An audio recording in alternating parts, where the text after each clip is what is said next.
দর্শক, আমরা যুক্ত হয়েছি সাইস্তাগঞ্জ রেলওয়ে স্টেশন থেকে। আপনারা দেখতে পাচ্ছেন যে এই যে স্টেশনটি, সেই স্টেশনে আসলে হবিগঞ্জের মানুষ যারা রয়েছেন তারা ঢাকা, সিলেট এবং চট্টগ্রামে যাতায়াত করে থাকেন।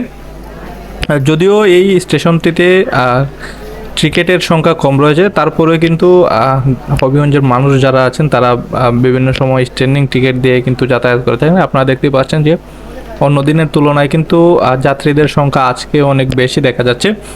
তার কারণ হচ্ছে যেহেতু দেশে গ্যাসের সংকট এবং দূরপাল্লার যাত্রী যারা আছেন তারা একটু স্বস্তির আশায় কিন্তু একটু শান্তির আশায় কিন্তু তারা হচ্ছে ট্রেন অবমুখী হয়ে পড়েছে। এবং তাদের মধ্যে যারা রয়েছেন, আমরা তাদের সঙ্গে কথা বলেছিলাম, তারা যেটি বলছেন যে এখানে বেশিরভাগ লোকই কিন্তু স্ট্যান্ডিং টিকিট দিয়ে যাতায়াত করে থাকেন, যেহেতু টিকিট সংখ্যা কম সেই জন্য। আমরা তাদের সঙ্গে কথা বলে যেটি জানতে পেরেছি যে এখানে কিন্তু বিভিন্ন অনিয়মের কারণে যাত্রীদের বিভিন্নভাবে ভোগান্তিতে পড়তে হয়। যেমন আপনারা দেখতে পাচ্ছেন যে এখানে বেশ কয়েকটি ফ্যান, সিলিং ফ্যান থাকার পরেও কিন্তু যাত্রীদের গরমে হাঁসফাঁস একটি অবস্থা।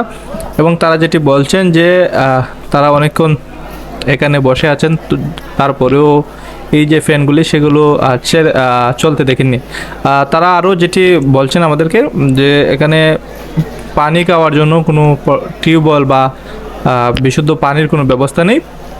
এবং আপনারা দেখতে পাচ্ছেন যে এখানে যাত্রীরা যারা আছেন তারা হচ্ছে বিভিন্ন ধরনের হাত পাকা এবং কেউ কেউ অথবা হাতে যা কিছু রয়েছে সেগুলো দিয়ে কিন্তু তাদের আত্মীয় স্বজনকে তারা নিজেরা বাতাস খাচ্ছেন এবং অন্যদেরকেও বাতাস করে যাচ্ছেন। আপনারা দেখতেই পাচ্ছেন এরকম দৃশ্য কিন্তু এখন প্রায় সাইস্তাগঞ্জ রেলওয়ে স্টেশনে দেখা যায়। যদিও যাত্রীরা যেটি বলছেন, যেহেতু দেশের লোডশেডিংও চলে, তীব্র গরমও এর মধ্যে, তারপরেও কিন্তু তারা এখানে যেহেতু তারা যাতায়াত করে থাকেন সবসময়, সেই জন্য তাদেরকে এখানেই আসলে এরকম ভোগান্তিতে প্রায় সময় পড়তে হয়। তারা যেটি বলছেন যে এখানে যদি ফ্যানগুলি চালু থাকতো অথবা ফ্যানগুলি চালু করা হলে তাদের উপকার হবে এবং তারা একটু শান্তি পাবেন।